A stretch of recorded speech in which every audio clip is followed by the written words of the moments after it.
A gente fala, conversa, nós não temos respostas prontas para nada, para ninguém, mas a reflexão nos ajuda muitas vezes a chegar ao lugar que nós precisamos chegar para poder tomar as nossas decisões. Inclusive, outro dia, a Fabiana me mandou, Fabiana da Obra de Maria, né, minha querida amiga, ela me mandou um e-mail de uma moça que já viajou comigo, que inclusive eu tenho um carinho muito grande por ela, e ela estava assim, querendo que eu desse a ela uma resposta do que fazer. Falou de um problema conjugal que estava tendo, e eu, na hora, eu fiquei pensando, eu até compreendo a ansiedade que essa pessoa tem de que alguém responda por ela. Mas não é assim que funciona, não é honesto da minha parte responder uma pergunta que ela está se fazendo. E aí eu carinhosamente pedi perdão, olha, não tenho como lhe dar essa. Mesmo porque no meu programa eu trato muito a miúde sobre questões relativas a relacionamento entre marido e mulher. E a conversa aqui, que a gente estabelece no programa de direção espiritual, vai acendendo luzes nos corações e nas consciências, mas quem tem que tomar a decisão é a pessoa que está vivendo a situação, né? Eu não posso dizer faça isso ou faça aquilo, a não ser que a pessoa esteja em absoluto estado de dependência e precisa de uma intervenção e alguém vai lá e faz, como um pai muitas vezes, né? Pode chegar lá e dizer isso não pode continuar, isso não pode ser assim. Um filho, por exemplo, que está precisando dessa intervenção porque perdeu a capacidade de decidir. A gente viu isso, né, essa semana. Eu não assisto, mas tornou-se um assunto no Brasil todo, do confinamento, da casa do confinamento, onde me parece que um casal viveu situações extremas. Um amor que virou dependência, quase que uma dependência química, né? Então, às vezes, precisa de uma intervenção. Às vezes é uma intervenção da justiça, de alguém que vai e que interfere naquele processo, porque senão o pior pode acontecer. Mas, muitas vezes, o que a gente precisa fazer é tomar uma decisão, enquanto há liberdade para isso. Eu sempre digo, eu preciso ficar muito atento aos problemas que me rondam, porque pode ser que quando eu fique muito absorvido pelos problemas, eu perca a capacidade de decidir. E nada pode nos enriquecer mais, minha gente, do que a gente ter o direito de decidir. Às vezes, no relacionamento a dois, eu não posso dar a resposta que você precisa, mas ajudando aqui a refletir, você chega a essa resposta. Falando de casamento aqui, ó, Padre Fábio, estou passando por uma fase no meu casamento de muitas brigas, e após as brigas eu deixo o ódio permanecer por muito tempo em meu coração.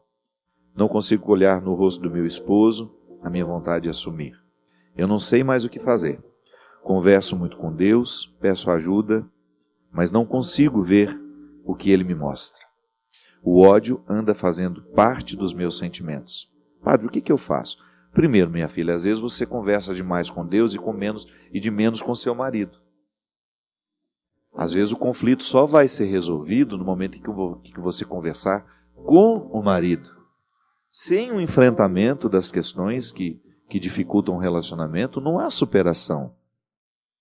É louvável que você reze, que você fale com Deus, mas se você não sentar para conversar com aquele que é os 50% do problema, ou às vezes um pouco menos ou um pouco mais, eu não sei, eu não conheço o relacionamento de vocês.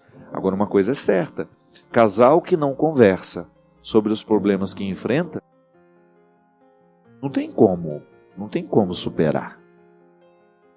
Eu preciso, no meu dia a dia, nos relacionamentos, que eu não sou um homem casado, mas eu tenho muitos vínculos. Quando há uma dificuldade, por exemplo, numa relação de amizade, se eu não falo sobre aquilo que está acontecendo, daqui a pouco eu perco a autoridade sobre a situação. Eu perco o controle. Eu perco as condições de fazer aquilo ser diferente.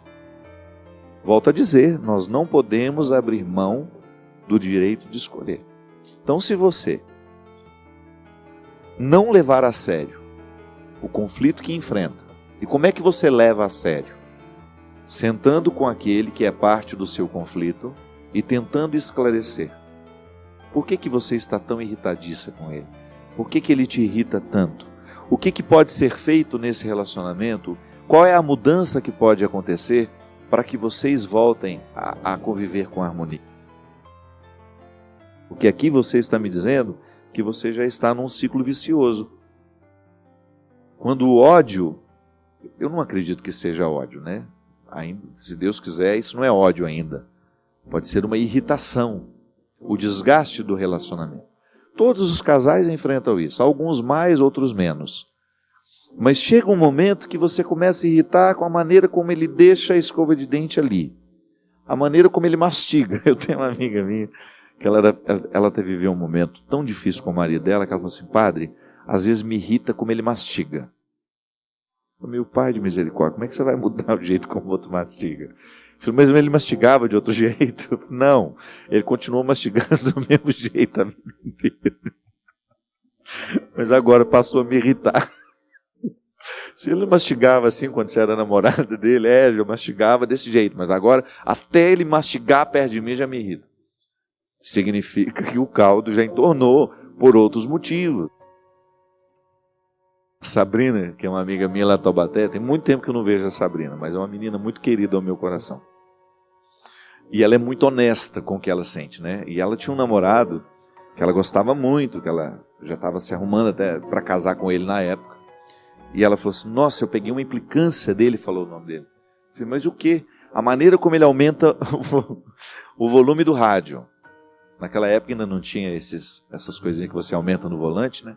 Ela falou que irritava a maneira como ele punha o dedo. Eu falei, Sabrina, você é meio neurótica, né? Eu falei, não é que eu sou neurótica. Eu acho que tem tanta coisa nele me irritando que de repente eu polarizei a minha irritação na maneira como ele gira o botãozinho. Então ele girar o botãozinho e a minha raiva já cresce de uma maneira assustadora.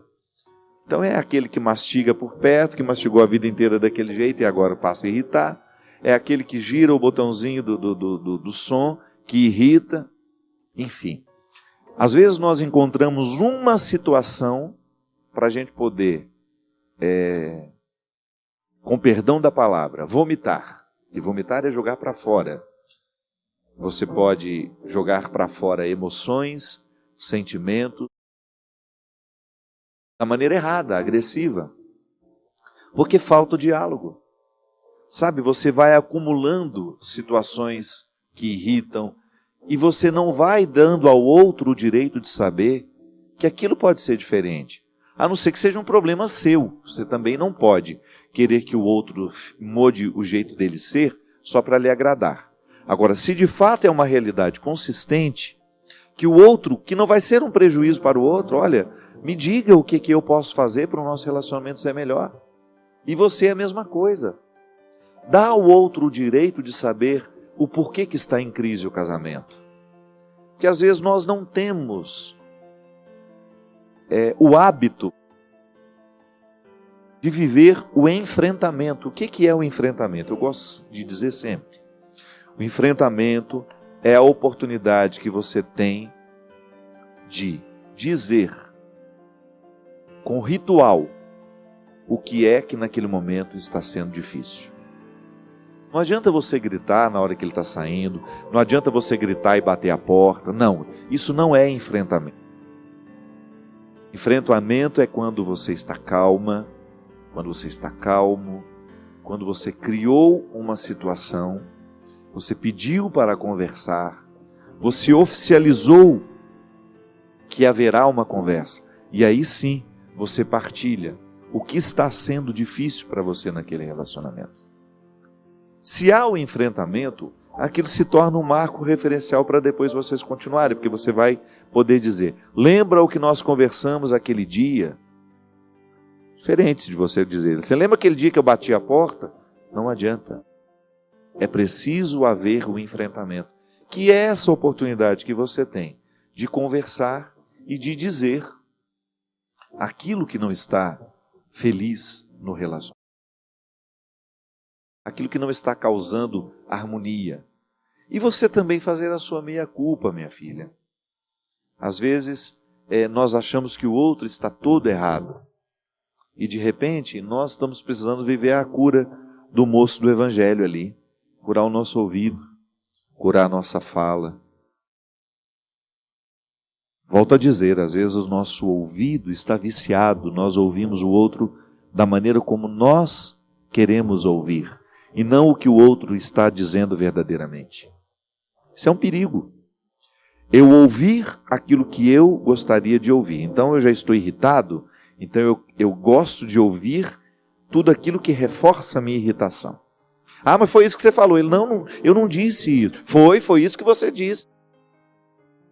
Às vezes o outro não disse nada daquilo que nós ouvimos, mas porque nós estamos visitados pela ira, nós ouvimos equivocadamente. Aí pecamos porque não damos ao outro a liberdade de dizer o que está dizendo. Eu aprisiono o outro no meu ouvir doentio.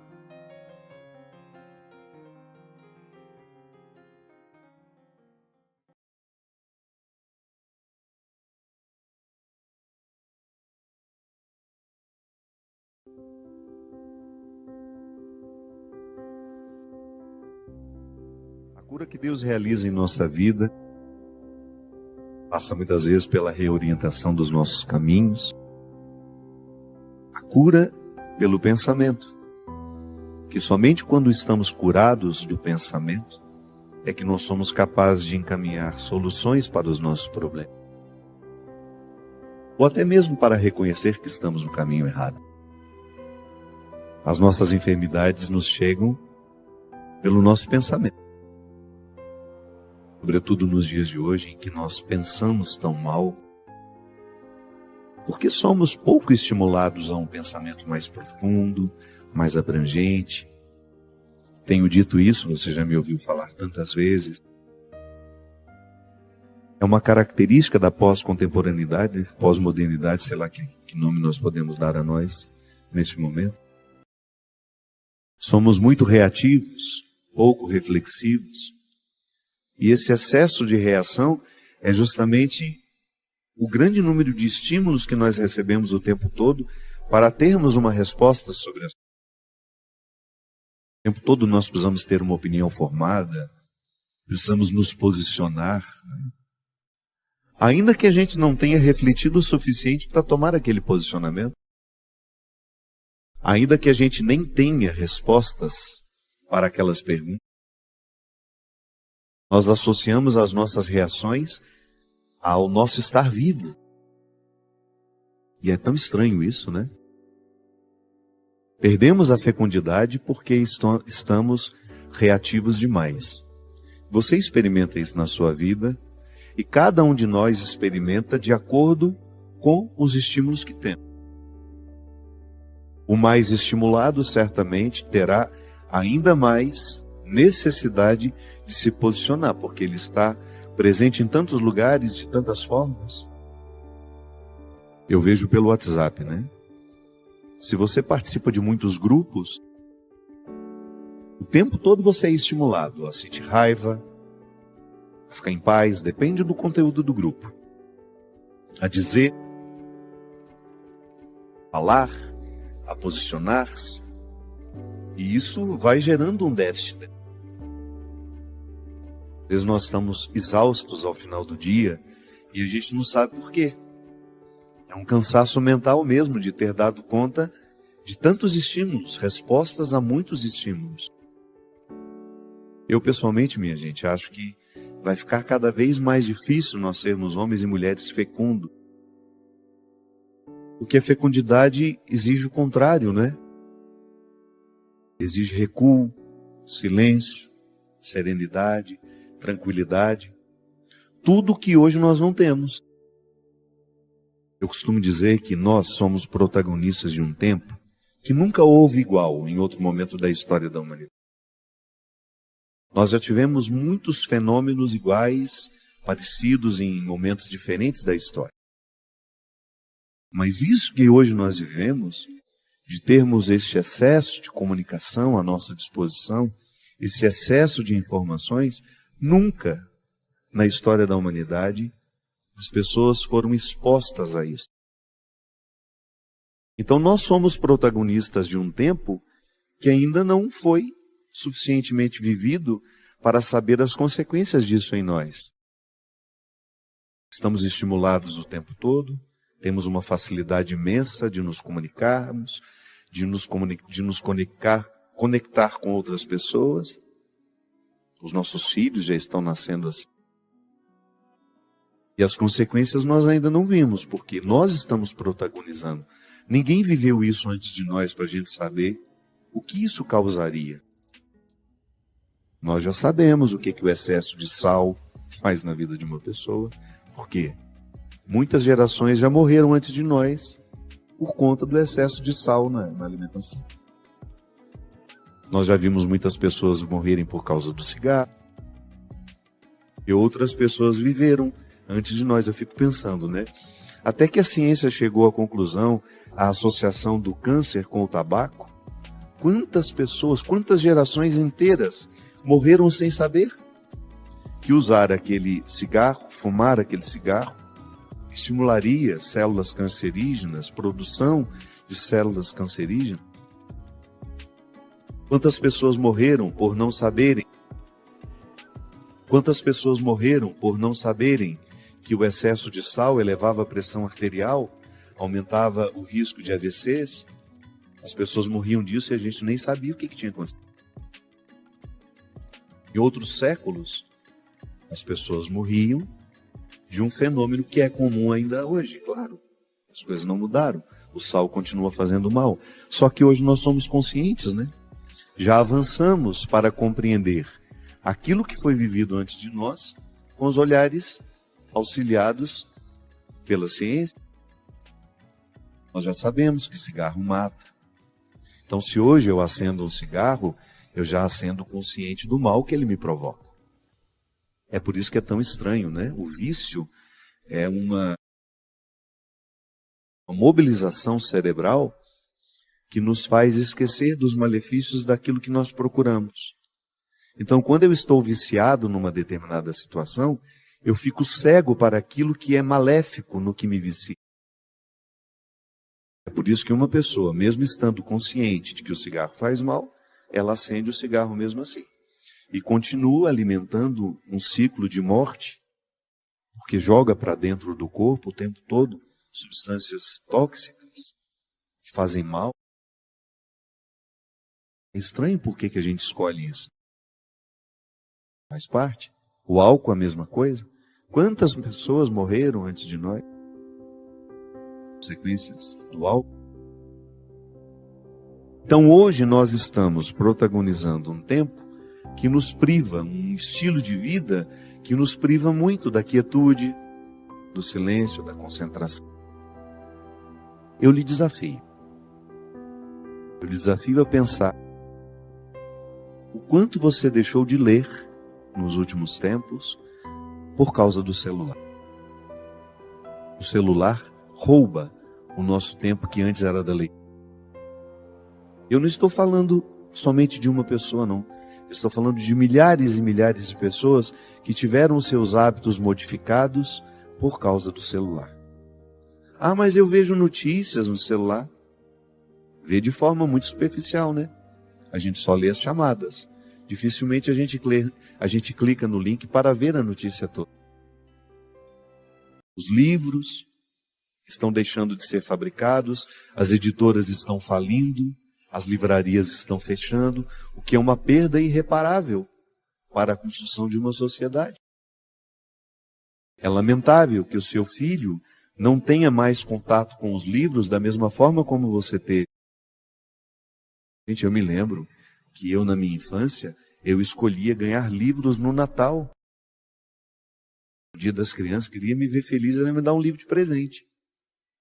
Eu fico pensando como deve ser difícil ter um filho hoje que deseje ganhar um livro de presente. Porque nós estamos estimulados a práticas que são diferentes. Não estou dizendo que somos piores ou melhores. Estou apenas dizendo que somos diferentes e que o cultivo desse estilo de vida já está gerando prejuízos em nós que nós já podemos identificar. Uma delas é justamente a incapacidade de refletir sobre aquilo que estamos vivendo. Acho que nunca fomos tão gado, tão mecânicos na condução de nossas vidas como nos dias de hoje. Eu, vida de gado, povo marcado, povo infeliz. Zé Ramalho tem razão. Então hoje, o nosso estilo de vida, quando eu digo que Deus precisa nos curar, porque Deus nos cura de acordo com a doença de cada tempo. Jesus curou muito leproso, que era uma doença muito típica daquela época. Hoje a gente tem muito menos leprosos. A gente quase nem vê mais a lepra, né? Graças a Deus. Jesus curava enfermidades que eram próprias daquela época. E se hoje, minha gente, nós podemos eleger uma enfermidade que seja comum a todos nós, é justamente a nossa incapacidade de reflexão. É o nosso excesso de dispersão. Eu, como pregador de retiro, e eu não gosto de retiro para muita gente. Sempre que vou pregar de retiro, e eu prego por prazer, viu? De vez em quando, um grupo de pessoas, eu tenho lá o meu centro de espiritualidade, não é um lugar que eu quero que fique cheio, não é um lugar que eu quero gente curiosa, para saber como é, não. Eu quero gente de busca, de desejo, de aprofundamento, de vida interior, porque já chega aquilo que na minha vida é dispersão. Então, quando eu vou fazer retiro, eu não vou para pregar retiro para os outros, eu vou porque eu quero fazer. E vou dizer para vocês, a nossa maior dificuldade, hoje não, porque o nosso público acabou compreendendo qual era a nossa proposta. Mas eu vou dizer uma coisa para vocês, hoje o maior desafio, mesmo estando dentro de uma casa de retiro, ou o desejo de viver um recolhimento, não é de muito tempo não. Um dia e meio, 2, porque as pessoas não conseguem mais do que isso. A maior dificuldade que a gente tem é fazer com que essas pessoas se desliguem de seus mundos. E sempre tem uma desculpa, minha gente. Eu preciso notícia dos meus filhos, eu preciso notícia do meu marido, preciso notícia da minha mãe. É impressionante como nós hoje estamos justificados para sermos dispersos. Coisa que em outros tempos não acontecia. Se eu subia a serra para Campos do Jordão para fazer um retiro, eu ia ter o telefone fixo da minha casa e olha lá. Em casa nem telefone fixo tinha. A gente deixava um número de contato, olha, se por acaso acontecer alguma coisa e de fato for necessário falar comigo, liguem.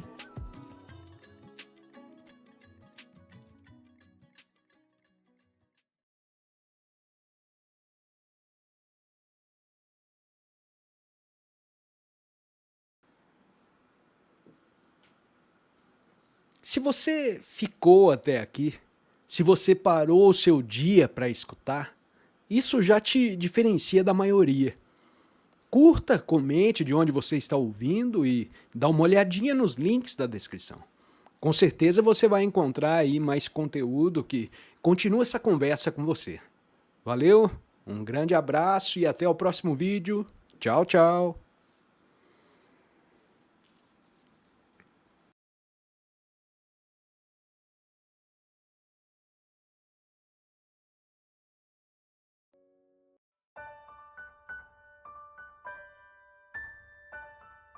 A fé funciona em nós como uma impulsão. Santo Agostinho nos diz ainda, né? Na verdade, a palavra é sempre atual, a palavra do sábio repercute a vida toda e continua sendo atual. Ele dizia que toda a ação de Deus em nós é para nos capacitar, é para nos dar condições de extrair os nossos recursos. Mas essa ação, ela antecede qualquer movimento nosso. Sabe, é como se essa ação de Deus na nossa vida fosse o sopro inaugural. toda a coragem que eu posso ter como ser humano está ligada à coragem que Deus me dá. Todo o amor que eu posso amar está ligado ao amor e até a minha capacidade de acreditar. Agostinho dizia que a fé é um dom. E é impressionante como esse dom tem o poder de repercutir na nossa vida. Essa letra dessa música é muito concreta, é muito verdadeira. Nós podemos ir muito além porque acreditamos. É a diferença. Engraçado porque você pode ver na sua experiência, quando você encontra uma pessoa que acredita em Deus verdadeiramente, não é essa fé caricata que às vezes as pessoas que estão muito mais ligadas à linguagem, àquilo que se diz do que àquilo que se vive. Porque às vezes nós somos muito vítimas de uma linguagem que não diz absolutamente nada do que a gente vive. Então a gente fala, eu creio em Deus, eu tenho fé, mas na hora que nós precisamos dar testemunho disso, não acontece porque a fé não existe. Ela é apenas verborrágica. Faz parte do nosso vocabulário, a gente diz o tempo todo, mas não faz parte das nossas convicções de fato. Toda vez que você encontra uma pessoa que crê verdadeiramente em Deus, que fez uma experiência positiva de encontrar isso que eu estava dizendo anteriormente, de encontrar a coragem que Ele já deu, o amor que Ele já deu, essa fé, é natural que essa pessoa seja muito diferente de todas as outras. É uma pessoa que vive a dinâmica. Faz justamente de nós, essa dinâmica da fé, nos faz buscar aquilo que o nosso esforço pode nos dar e depois que fizemos tudo o que nos foi possível, esperar pelo complemento que só Deus pode realizar por nós. E quando nós falamos de crescimento humano, que é justamente a música, é o que ela propõe, que eu posso ir muito além de tudo, de todos os lugares que eu já fui. Eu gosto de pensar isso dentro de mim. Não é uma viagem que eu faço fora. Eu acho que essa música se refere aos lugares que eu já posso alcançar dentro de mim. Eu posso ir muito além de onde estou. Eu não estou falando de uma geografia. Eu não estou falando dos passos que eu posso dar materialmente pelo mundo. Não. Estou falando de uma busca, de uma viagem interior que eu faço por dentro, né? Porque é interior, é claro. É uma viagem que eu realizo por dentro, não por fora. Eu ainda não cheguei ao melhor. Estou nessa busca. E eu não busco sozinho. Eu busco amparado pela misericórdia divina que me acolhe diariamente, apesar de todos os meus pecados, de todas as minhas fraquezas, de um Deus que não desiste de mim, de um Deus que continua acreditando em todas as possibilidades que eu tenho. Sabe por quê? Ele sabe o que Ele me deu. Ele sabe os favores que já me prestou. Tudo aquilo que ainda está adormecido em mim e que a própria dinâmica de crer nele vai me fazer perceber. É interessante porque quando nós vivemos essa fé, quando nós estamos impulsionados por essa fé, nós somos surpreendidos o tempo todo. Eu olho para a minha vida, né? Aqui expressa nesse livro, na biografia que o Rodrigo escreveu, talvez você tenha tido a oportunidade de ler. Toda vez que eu olho para a minha história, eu vejo o que Deus me permitiu viver, não de fora, volto a dizer, é aquilo que eu vivi por dentro. Tudo aquilo que eu pude experimentar, todos os tesouros que eu consegui chegar em mim, foi porque eu estava auxiliado. Foi Deus que me conduziu. Foi Ele que me levou nos momentos das minhas dores, das minhas angústias, das minhas ansiedades. E essa viagem sempre me faz chegar ao que eu tenho de melhor. E não é diferente com você. Se você quiser olhar-se à luz dessa fé, você também vai identificar o itinerário por onde Deus te levou. naquele momento em que Ele segurou você, que sozinho você não teria tido condições de superar, até mesmo nas suas alegrias, para que elas pudessem ser fecundas, para que elas não ficassem banais. Deus é que dá sentido a tudo, até a nossa alegria. Uma alegria sem Deus, ela não produz fruto em nós. Ela é vazia, ela é exterior, ela é para fora. Mas até quando nós nos alegramos em Deus, é diferente. É por isso que eu digo para você que quando você observa uma pessoa que vive verdadeiramente a dinâmica da fé, você está diante de alguém que testemunha naturalmente Deus na história. Não precisa nem fazer muito, precisa fazer pregação. A vida da pessoa já é um lugar de aprendizado para nós. A gente olha para ela e a gente percebe que ali a fé já deixou os seus frutos.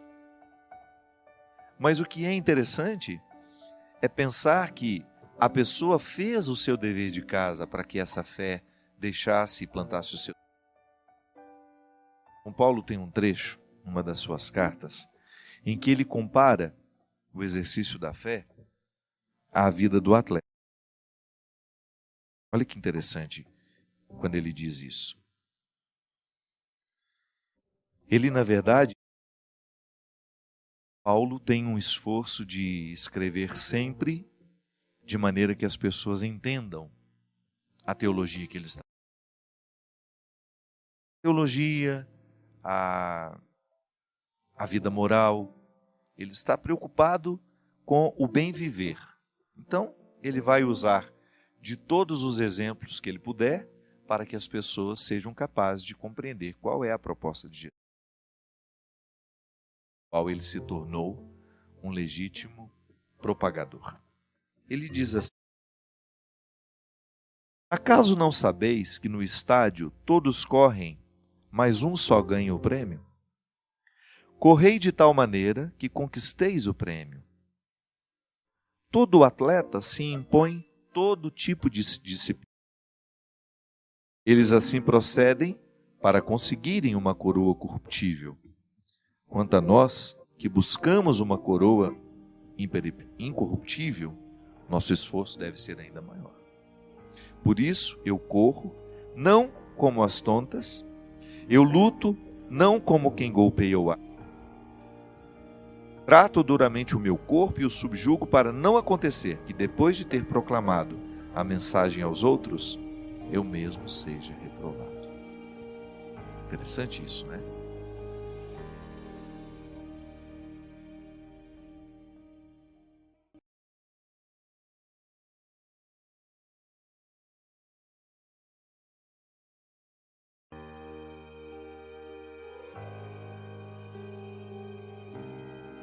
Uma personalidade cristalizada, indisposta ao crescimento e à evolução, tende a se cercar de pessoas que corroboram o seu modo de ser, evitando os conflitos que poderiam viabilizar uma nova forma de ser e estar no mundo. Quer deixar de crescer? É simples. É só se cercar de bajuladores. Às vezes a bajulação, ela não vem no formato convencional como nós estamos acostumados. Mas ela pode vir de forma mais sutil, através daquelas pessoas que nunca contrariam a nossa forma de pensar. Quando a gente fala de bajulação, imediatamente a gente pensa aquele cortejo que se forma em torno de pessoas famosas. Não, esqueça isso. Estou falando de quando nós nos transformamos em pessoas em que as pessoas têm dificuldade de nos contrariar. E, lamentavelmente, a gente vai se cercando somente de quem pensa igual, exatamente igual a gente. Ou se elas não pensam exatamente igual, elas fazem um esforço para parecer que pensam. Para a gente não cortar na raiz, ou para a gente não perder o vínculo. Às vezes as pessoas, numa tentativa de permanecer ao nosso lado, elas ficam se moldando, nunca nos contrariando. Nunca dizendo a verdade que a gente precisa. E é tão importante no nosso crescimento vivermos os confrontos. A gente cresce tanto quando a gente se depara com uma ideia diferente da nossa. Às vezes um pensamento oposto ao nosso pode nos ajudar, no primeiro momento, a firmar o que a gente pensa, porque pode nos levar àquela confirmação, né? Diante de uma reflexão, de um ponto de vista absolutamente contrário ao seu, você reforça ainda mais aquilo que você pensa. Mas às vezes não. Às vezes aquele ponto de não convergência vem justamente para acordar e despertar para uma nova forma de ver as coisas. Por isso é tão bom a gente ter relacionamentos maduros que tenham coragem de discordar de nós. Porque é mediante discordâncias que nós vamos acertando dentro de nós as nossas convicções. Procure ter as pessoas que pensam com você e não somente se adestram ao que você diz. Faça de tudo para ter relacionamentos em que as pessoas tenham liberdade de pensar de forma diferente de você. Vai lhe fazer muito bem. Você vai crescer muito mais como pessoa, estando dentro de uma ambiência emocional que permite discordar e também concordar, é claro. Todos nós, de alguma forma, já experimentamos a força que uma voz tem dentro de nós. Todos nós, de alguma forma, já experimentamos a força que uma palavra tem na nossa vida, de nos chamar para fora, de nos fazer viver, mas também de nos fazer morrer. De entrar dentro de um sepulcro, ficarmos ali sepultados, esquecidos de que a vida está esperando por nós. Todos nós aqui, em algum momento, já experimentamos ouvir essa voz que nos chama. Na verdade, não nos chama de fora, ela sempre nos chama de dentro. Interessante, vou falar de uma maneira mais simples para a gente não ficar perdido. Toda vez que você me diz alguma coisa, entre mim e você há um filtro natural, que é o da minha história. Às vezes você está me dizendo alguma coisa a partir de um sentido que faz todo o sentido para você. Mas quando chega em mim, não repercute, porque não fez sentido para mim. Você fala de uma maneira especial para mim, mas quando aquilo chega, não me toca. Por quê? O filtro da minha história não me permitiu. E o que é o filtro da minha história? As minhas vivências podem colocar dentro de mim uma incapacidade de perceber o que de bom você está me dizendo. São os meus obstáculos interiores. Às vezes eu posso muito bem interpretar o que você está me dizendo, que é muito bacana, que é muito... de uma dúvida que sempre esteve dentro do meu coração, de uma insegurança que não me permite chegar ao que é bom daquilo que você está me dizendo. E quando você me fala, em última instância, aquilo que você me fala repercute naquilo que eu me digo quando você me fala. Sim, eu neste momento estou dizendo a você. A palavra só vai ter efeito se aquilo que eu estou dizendo encontrar uma repercussão na sua capacidade de dizer a você. Se engana em pensar que o que você está ouvindo está sendo apenas dito por mim. Sim, quando eu digo alguma coisa que faz sentido para você, a sua alma, que é livre de todo pecado, de todo exagero, de todos os seus excessos, ela grita: é isso mesmo, acorda! Acorda, porque você precisa ouvir isso. A repercussão daquilo que um padre diz, daquilo que um pastor, daquilo que um amigo, porque um amigo tem tanta autoridade sobre nós, Uma pessoa que nos ama tem tanta autoridade sobre nós quando nos diz alguma coisa. Por que que repercute? Porque você, lá no fundo do seu coração, identificou aquela voz como pastoreira. Essa voz é pastora. O que significa pastor, gente? É aquele que protege o rebanho. É aquele que produz um estado, uma ambiência de proteção, de carinho, de cuidado. A voz do pastor tem o poder de me acalmar. A voz do pastor tem o poder de me assanhar. Sim, porque a paz cristã, ela é sempre inquieta.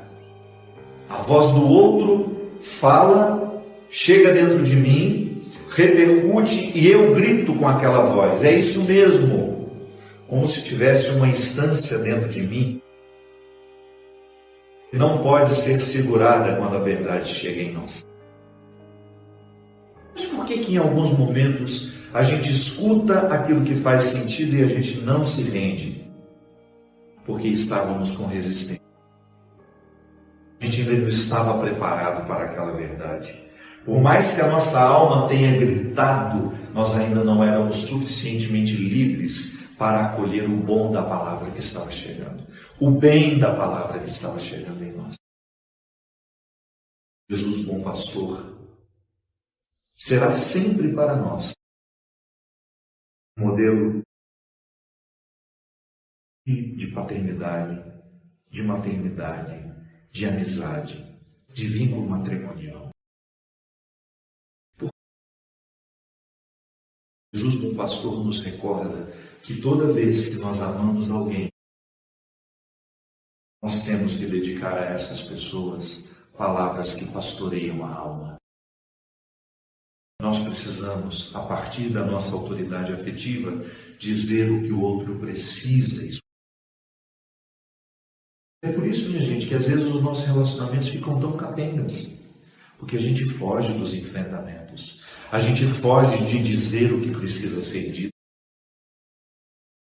Quantas vezes nos nossos relacionamentos a gente não amadurece, a gente se cansa, a gente termina e poderia ter continuado, poderia ter dado muitos frutos. Por quê? Porque a gente não viveu o exercício da palavra que pastoreia.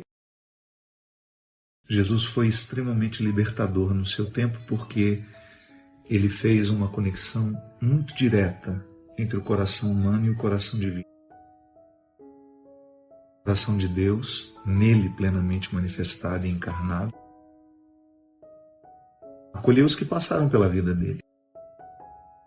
Se nós quisermos ser essencialmente religiosos, espiritualizados, nós temos que permitir, nós temos que escancarar as janelas do nosso coração e do nosso entendimento,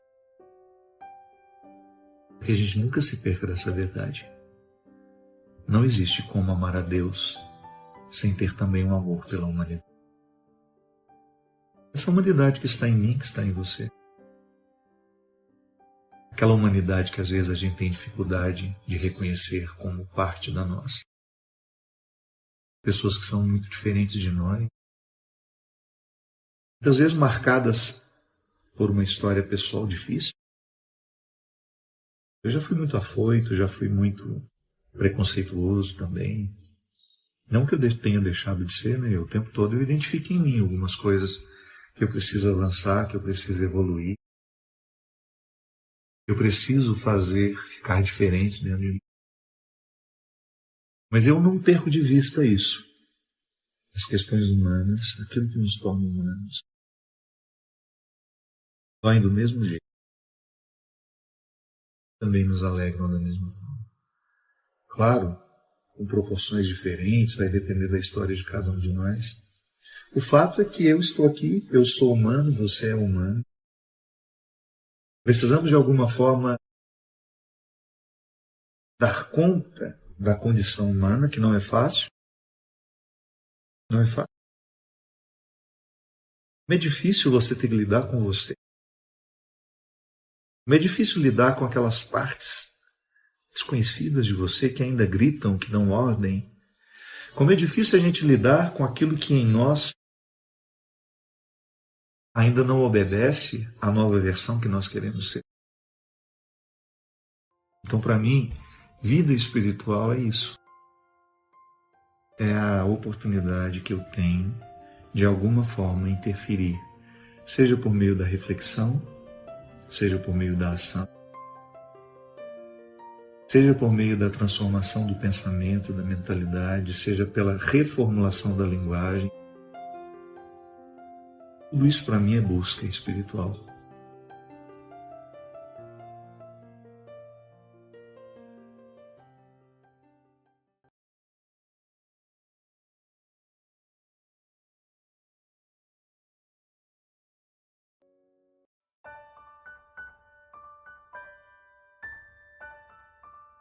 E quando eu falo de oração, minha gente, compreenda da maneira mais ampla, da oração mais tradicional até aquela satisfação que o seu coração sente de repente, de saber que você está conectado a Deus.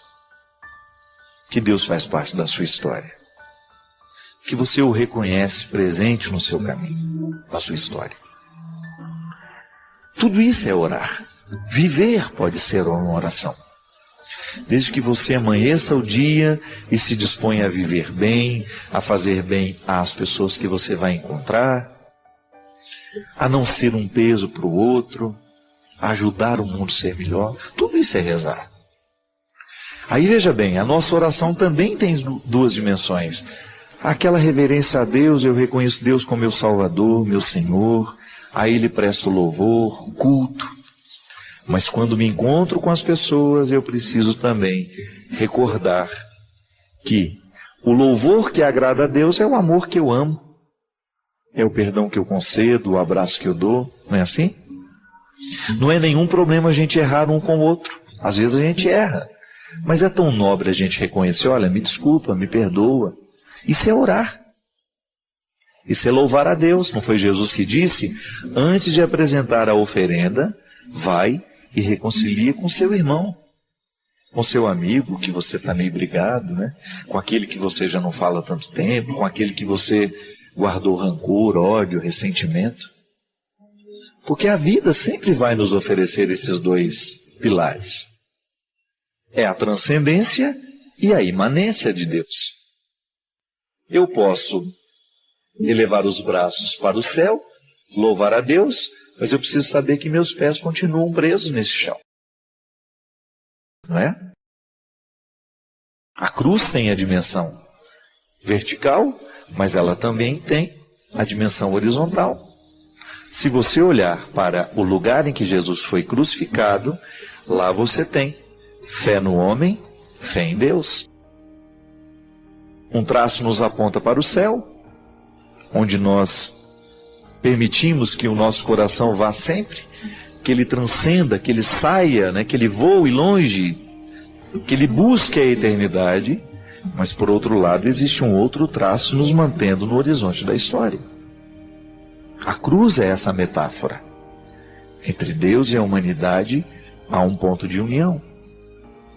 E que a fé bem praticada, ela vai nos colocar sempre nessa dinâmica. O amor que eu tenho a Deus se manifesta na minha história. É a grande questão que São Tiago apresenta na carta, né? É fé ou é obras? E que durante muito tempo dividiu protestantes e católicos. Protestantes acreditando que a fé é o suficiente para salvar, e outros dizendo que precisa ter as obras. E aí São Tiago propondo de maneira equilibrada os dois caminhos. A minha fé tem que se manifestar em obras muito concretas, porque senão ela fica morta. Eu admirei muito, por exemplo, nesse tempo de tragédias, admirei muito muitos evangélicos que eu vi pela internet criando campanhas de solidariedade com aqueles que estão sofrendo lá na serra. Porque à medida que o tempo vai passando, a gente corre o risco de esquecer que o sofrimento ainda está lá em Teresópolis, Friburgo, né? Petrópolis. E eu vi ali os evangélicos, o pessoal do Diante do Trono, Ana Paula Valadão, fazendo a campanha dela. Outros evangélicos, alguns pastores que eu vejo no Twitter. E fiquei pensando, olha que interessante, né? O processo histórico. Eles hoje vivendo o equilíbrio da proposta de Tiago. Fé e obra. Nós acreditamos em Deus. E o Deus que eu acredito me leva a estender a mão. Minha gente, fé, essa dimensão bonita da vida, precisa se desdobrar. Recorde-se da cruz. Quando eu abençoo você aqui, ministerialmente falando, eu estou lhe colocando neste caminho. Esteja em Deus, mas não esqueça de viver a história. Que a sua religião não seja alienante. E que a sua história não lhe faça esquecer a transcendência. Não reduza Deus a uma sociologia. Traga Deus para a sociologia. E descubra que a sociologia que propõe a solidariedade nasceu em Jesus. É isso que nós precisamos. Chega de praticar uma fé que nos desequilibra. Nós precisamos de gente equilibrada. Você sabe que cada vez mais eu me convenço. O grande testemunho que nós podemos dar àqueles que não creem é o nosso equilíbrio. É a gente mostrar com a nossa vida que nós somos homens e mulheres de reflexão, que nós somos homens e mulheres de bom senso e que a religião fez bem ao nosso coração. Somos loucos por Deus, mas aqui a gente está mantendo um equilíbrio de sanidade. Que a nossa experiência de Deus está nos ajudando a viver neste tempo, apontando para a eternidade, mas fazendo com que essa história seja melhor a cada dia.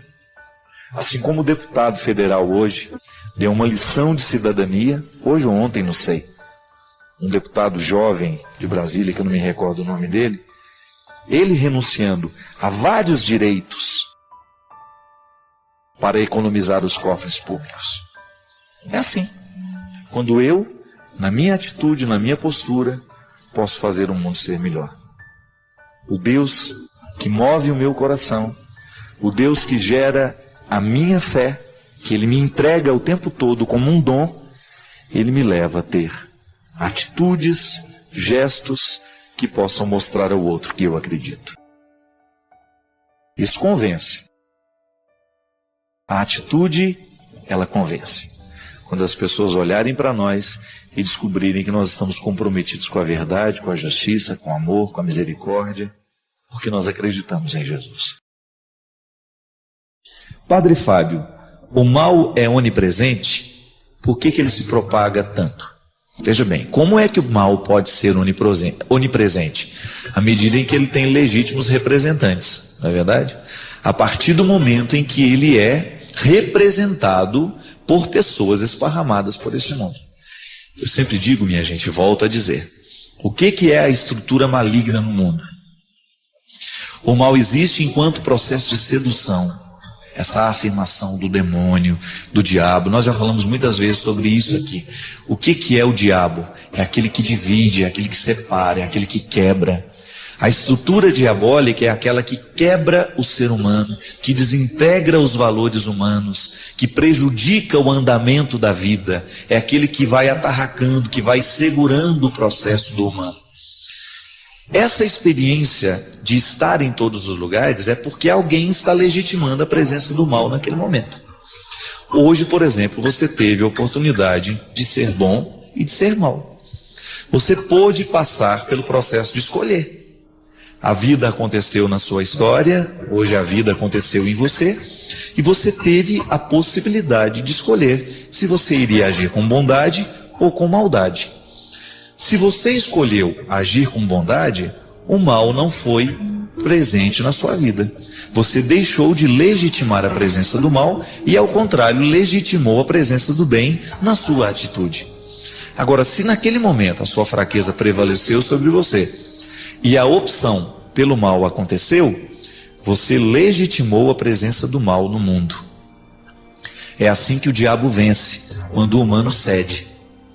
Quando o ser humano cede à sedução do diabo, à sedução do demônio, que é essa metáfora, que é muito mais do que uma pessoa, né? É tudo aquilo que ela consegue conquistar, é tudo aquilo que ela consegue esparramar pelo mundo. Então, de fato, o mal consegue ser onipresente, porque se ele consegue legitimar representantes em diversos lugares do mundo, ele está agindo, então, através das mais diversas situações. O sequestro é uma das mais terríveis espécies de violência no mundo de hoje. Se você já passou pela experiência de ter um amigo sequestrado, de ter uma pessoa da sua casa sequestrada, você sabe muito bem. Ou então, se você passou pela experiência do sequestro, você sabe muito bem. O que é o sequestro? É uma presença do mal agindo pela força de pessoas. É o total desrespeito à humanidade daquela pessoa que está sendo rendida, daquela pessoa que está colocada em cativeiro. Da mesma forma como o assassinato é uma legitimação da presença do mal no mundo, da mesma forma como o roubo. Gente, e este mal, ele tem proporções. O diabo vence em grandes coisas e o diabo vence em pequenas coisas. É a gente que escolhe se ele vai vencer ou se ele vai perder. O cristianismo é sempre uma proposta de fazer vencer o bem. O cristianismo é sempre uma proposta de fazer prevalecer no mundo aquilo que é bom, aquilo que provoca o bem na pessoa. Quando nós temos a opção, a possibilidade de escolher, você tem diante de você dois comportamentos, ali está a possibilidade de você fazer vencer a Deus ou fazer vencer o diabo.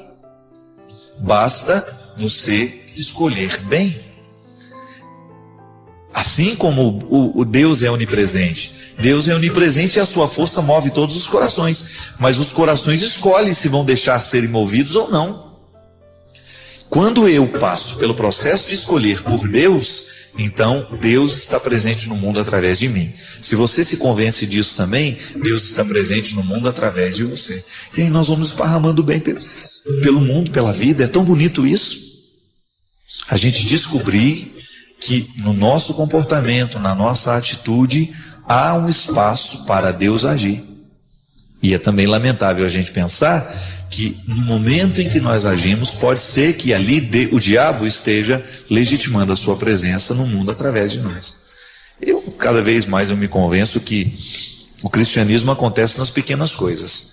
É lamentável que durante muito tempo nós padres tenhamos nos omitido muito nesse discurso, né? Quando a gente se limitou a pregar sobre algumas coisas e a gente deixou de mostrar o quanto que a nossa atitude é responsável por fazer o universo caminhar bem. Esse grande problema que nós temos hoje, os problemas ecológicos, este caos que o universo está vivendo, os riscos que a humanidade correrá num futuro muito breve, é tudo fruto desta opção que a gente fez pelas coisas erradas. No momento em que eu jogo um lixo no rio, eu estou me esquivando de uma responsabilidade, eu estou provocando o mal no mundo naquele pequeno lixo que eu jogo no rio. Nós não temos mais como negar isso. O evangelho tem que passar nisso, tem que passar por isso. Se eu jogo no ralo da minha cozinha todo o óleo que eu uso para fazer comida dentro de casa, aquele óleo velho, que polui 1 milhão de litros de água, 1 litro de óleo que você joga no ralo da sua pia, por uma atitude irresponsável e muitas vezes de preguiça, ao invés de jogar o óleo no lugar certo, né, de reciclá-lo, de mandá-lo para reciclagem. Se você joga no ralo da sua pia, você está poluindo 1 milhão de litros de água. Eu lamento te informar que você está sendo adepta do diabo nessa hora. Porque o diabo é aquele que põe o rabo sujo em tudo que Deus fez. Não é assim? A gente não aprendeu isso quando era criança? É verdade. Toda vez que eu ajo de maneira irresponsável contra a casa que eu moro, que é o universo, eu estou fazendo o contrário, o processo contrário da criação. Eu estou destruindo. E destruir é atitude má. Não tem como negar isso não, viu, gente? Na vida é muito simples essa regra. O que é bom, o que é mal é mal. Há realidades que são intrinsecamente más, há realidades que são intrinsecamente boas. Não tem como você negar. E julgar um óleo sujo que você já usou, que você não serve mais, dentro da pia porque você está com preguiça de reciclar, é um jeito que você tem de estragar o mundo que você vive. Pronto. O mal está presente no mundo nas nossas atitudes. O mal está presente no mundo naquilo que a gente escolhe. Não tem como você fugir dessa responsabilidade. A desonestidade do mundo cresce na sua pequena desonestidade, na minha desonestidade. Se eu jogo um lixo na rua, se eu jogo um lixo num lugar público, eu estou agindo de maneira errada. O mal está vencendo em mim. Diferente da pessoa que faz a opção pelo bem.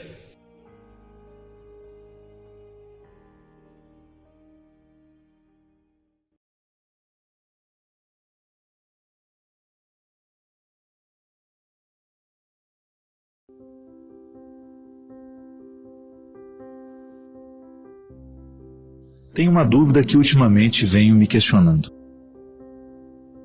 Quando temos um objetivo, uma meta, traçamos planos e ideias para atingir tal objetivo.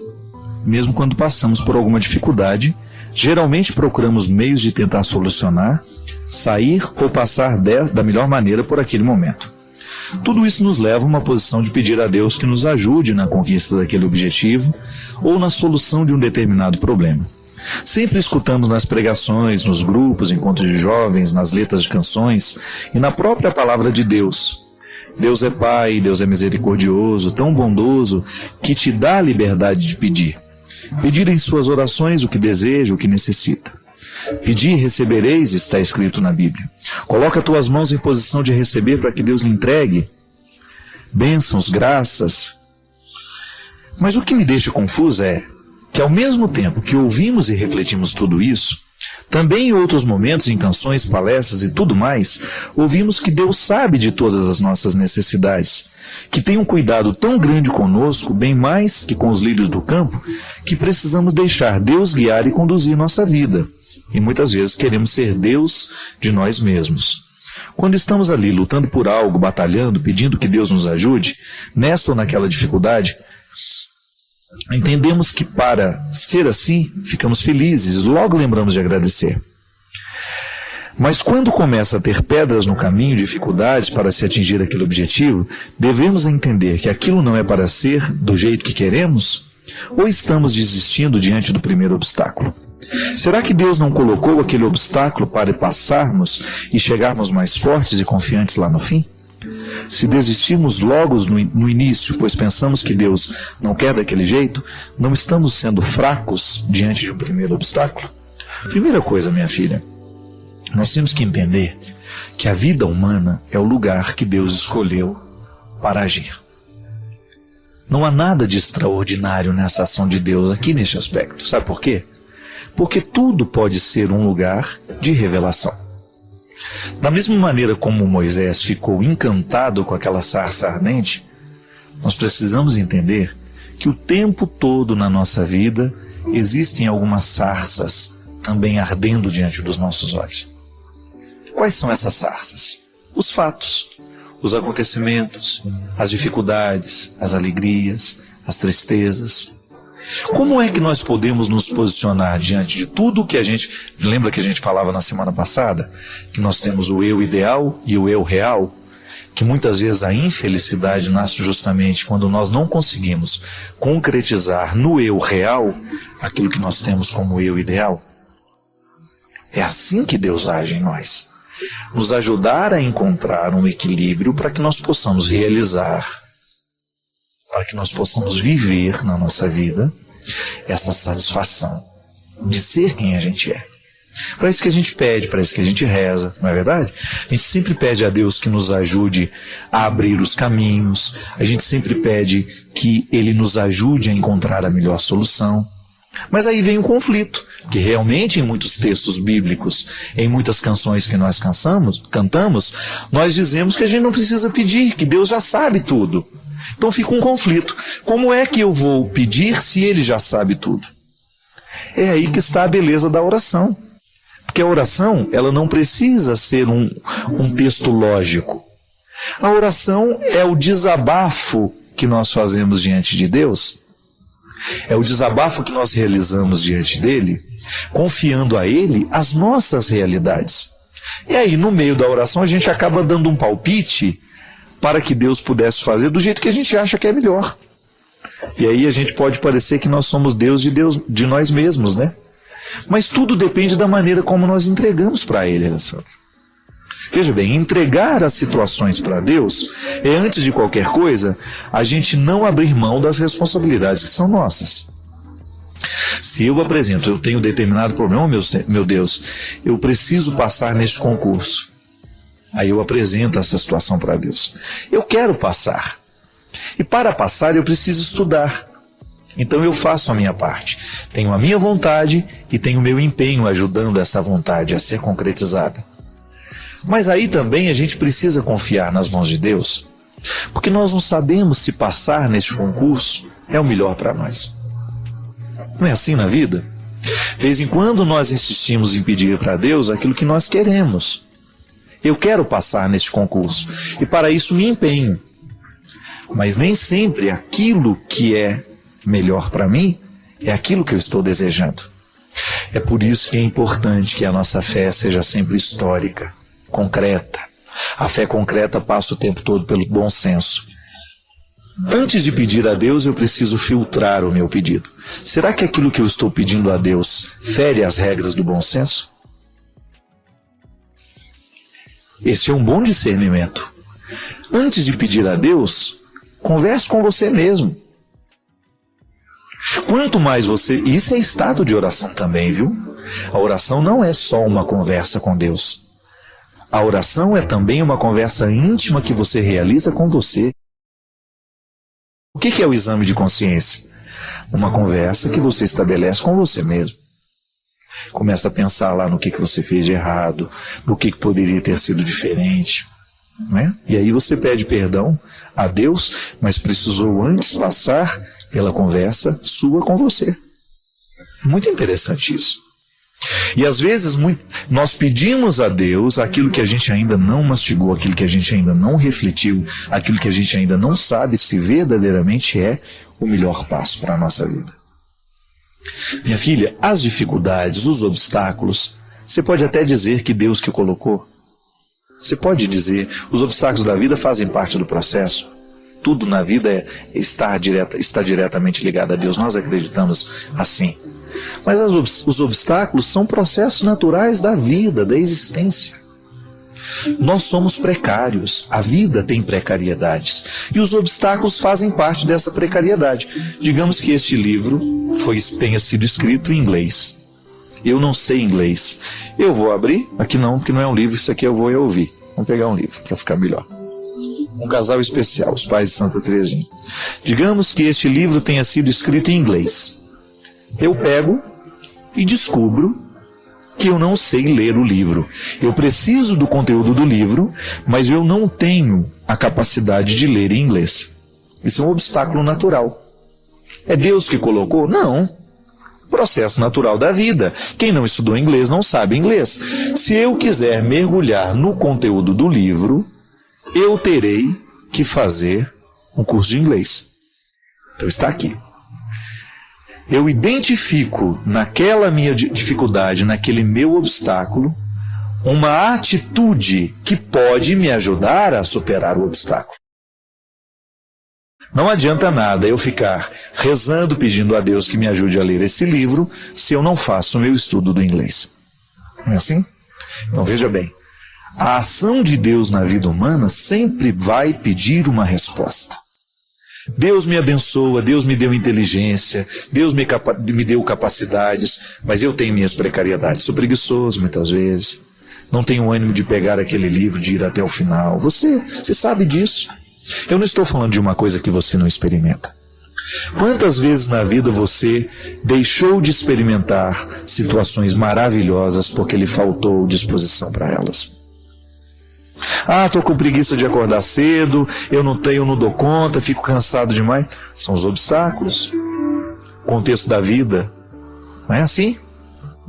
Mas aí, a partir do momento que você tem uma meta, você se sente abençoado por Deus, porque A vida é uma bênção. Só de estar aqui, de ter a oportunidade de fazer esse programa, isso para mim já é uma bênção. Eu estou com saúde, eu estou sem nenhuma dor, eu estou com disposição, eu estou feliz. Tudo isso é bênção.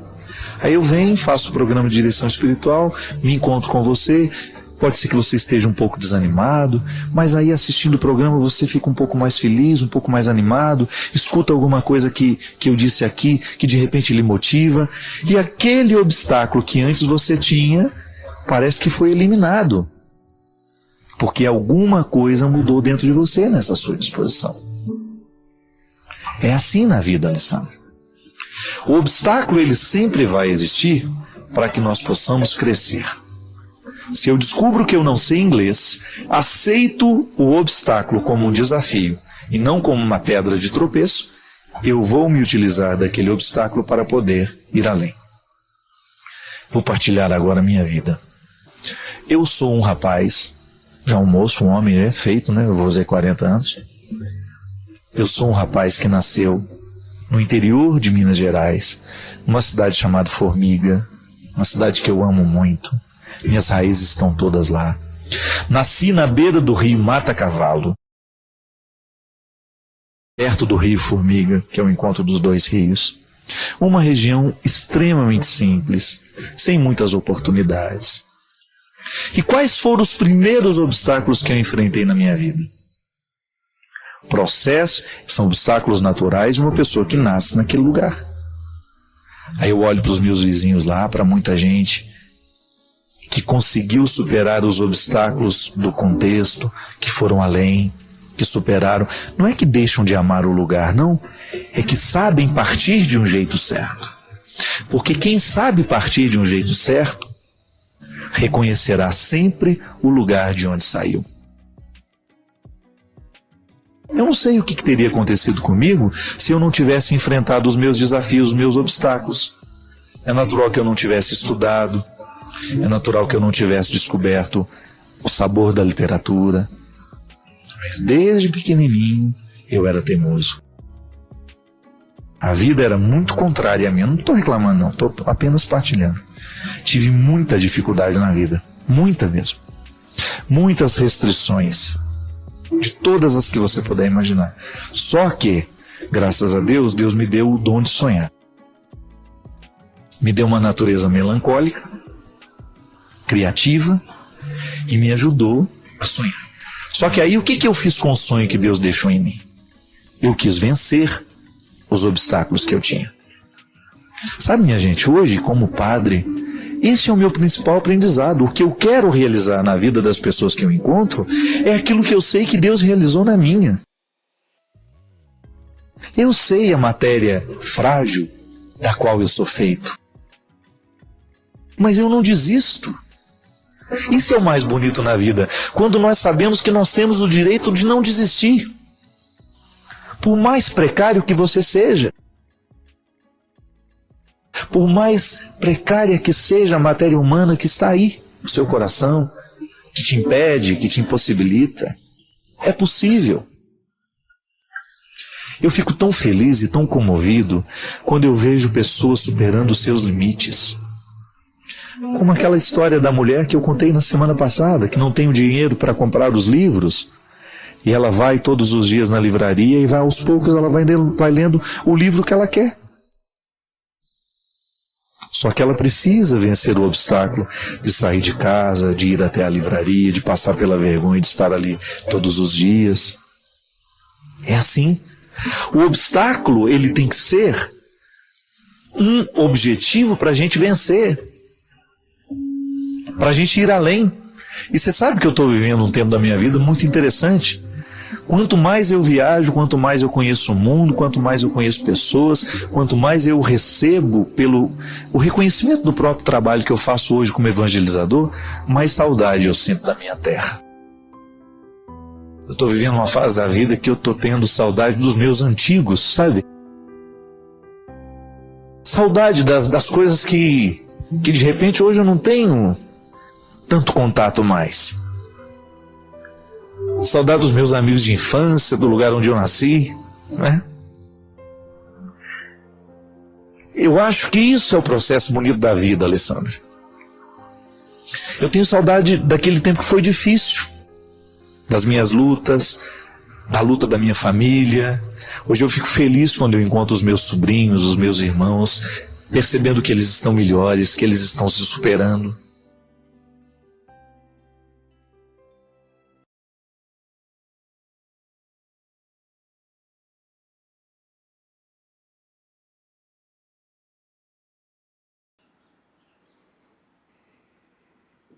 Você foi até o final. Isso é mais do que assistir a um vídeo. É um ato de atenção num tempo em que quase ninguém escuta até o fim. Mostre nos comentários de onde você está nos acompanhando e, se quiser, espalhe esse conteúdo para alguém que valorize isso tanto quanto você. Valeu, um grande abraço e até o próximo vídeo. Tchau, tchau.